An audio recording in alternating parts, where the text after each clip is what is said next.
There are moments in Formula One when news doesn't just sound like a headline, it feels like a tremor, shaking the very foundations of the sport. That is exactly what's happening right now with Red Bull Racing, because behind the curtain, whispers are turning into serious conversations about who will sit in that important second seat from 2026 onward. And here's the shocker. The name Red Bull is pursuing is not another familiar Formula One graduate, not one of their academy drivers, not even a traditional European racing star. It's Alex Palou, a dominant force from IndyCar, a man who has rewritten the script of American open-wheel racing with 4 championships and a reputation for relentless, precise racing. If Red Bull truly moves forward with this, it would be one of the most audacious decisions the team has made in over a decade. One that could redefine both Palou's career and Red Bull's trajectory as Formula One enters a brand new regulatory era in 2026. But let's pause and consider the magnitude of this. Red Bull has struggled for years with that second seat. Since Daniel Ricciardo's departure, no one has managed to tame the monster that is the Red Bull car, alongside Max Verstappen. Pierre Gasly couldn't do it.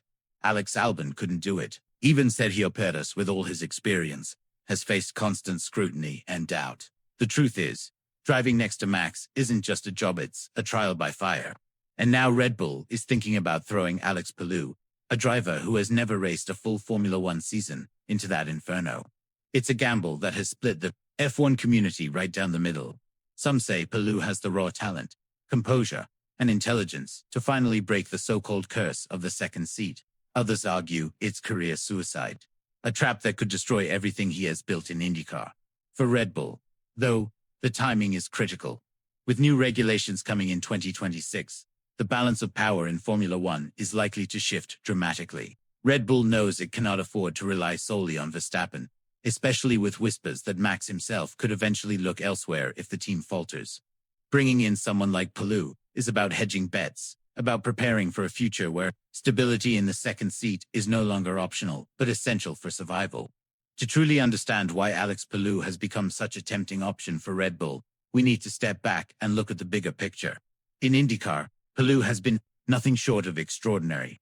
Racing for Chip Ganassi, he's shown not only blistering speed, but also a level of consistency in racecraft that has left rivals stunned. He's won championships, conquered ovals, street circuits, and road courses, proving himself as one of the most complete drivers outside of Formula One. And crucially, unlike many IndyCar stars before him, Palou already has the points required for a Formula One superlicense, meaning the regulatory hurdles to his entry are virtually non-existent.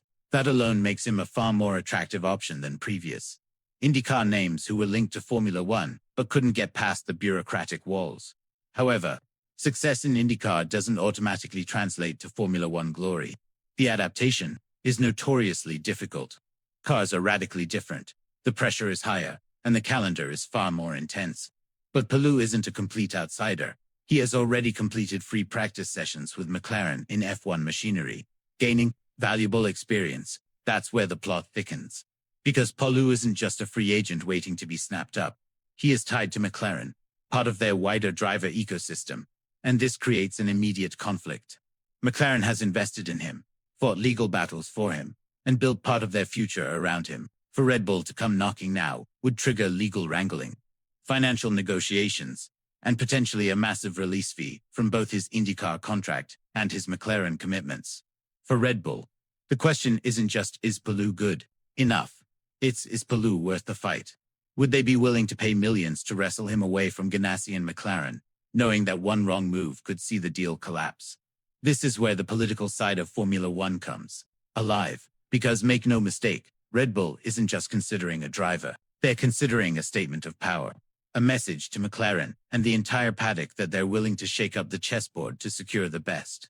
At the same time, this development casts a long shadow over Yuki Tsunoda. For months, fans and pundits have debated whether the Japanese driver could finally make the step up into Red Bull's main team. Tsunoda has shown improvement, flashes of brilliance even, but consistency remains his Achilles heel.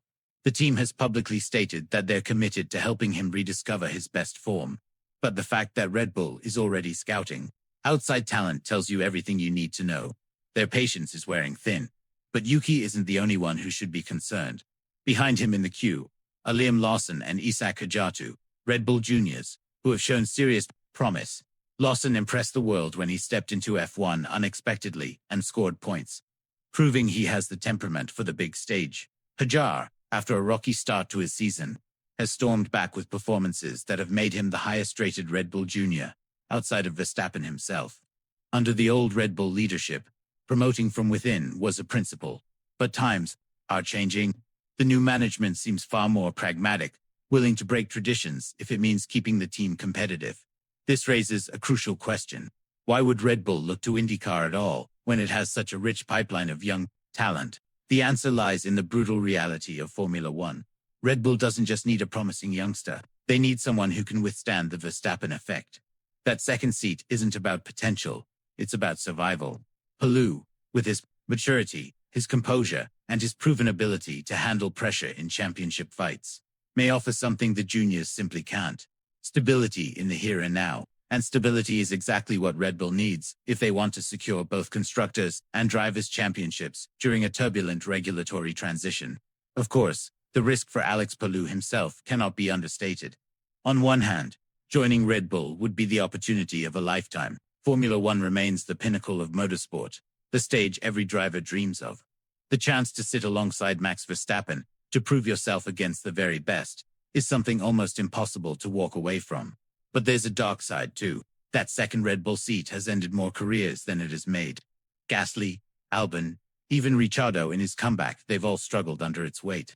The car is notoriously difficult to adapt to, the expectations are sky high, and the comparison to Verstappen is relentless. For Palou, one wrong step could tarnish his reputation. Undoing years of success in IndyCar, Will Buxton, one of Formula One's most respected voices, summed it up perfectly. He said he would love and hate the move in equal measure. Love it because Palou is one of the finest open-wheel drivers in the world, capable of shocking many by showing just how high the level of IndyCar really is. But hate it because that Red Bull seat is cursed territory, a place where even the best can falter. And for IndyCar itself, Palou leaving would be a seismic loss.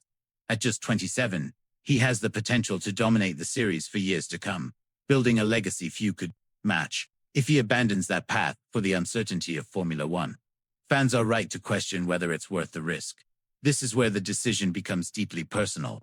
Palou has already said, after his Indy 500 victory, that he isn't chasing fame, only success. He's focused on winning races, on building a career defined by results rather than headlines. But Formula One is both the biggest challenge and the biggest spotlight. And if Red Bull is the team calling, could even Palou resist that pull? So, where does this leave Red Bull? At a crossroads.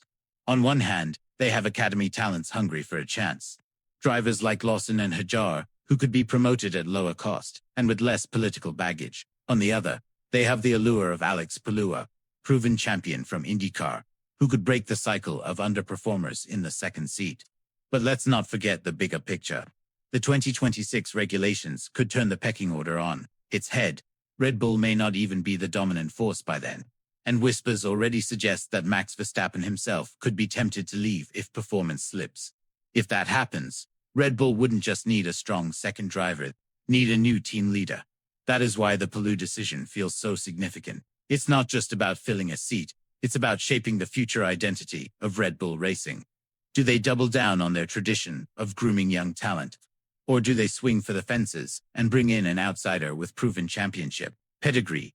Do they risk alienating McLaren and paying millions in release fees? Or do they keep faith in their own system? These are not simple choices, and every path carries risk. For fans, the one truth remains: Formula One is at its best when it's unpredictable, and the idea of Alex Palou stepping into the Red Bull alongside Verstappen is a storyline few could have imagined even a year ago. It's a clash of world's IndyCar dominance colliding with F1 supremacy. If it happens, it could be either the making of a new legend or the downfall of a great talent. So now the question comes to you. Should Red Bull really go after Alex Palou? Would he be the man to finally break the curse of that second seat? Or would he be the next name swallowed up by it? Let me know what you think in the comments below. And if you've enjoyed this breakdown of one of the biggest potential shakeups in F1, make sure you're subscribed, because trust me, the twists and turns are only just beginning.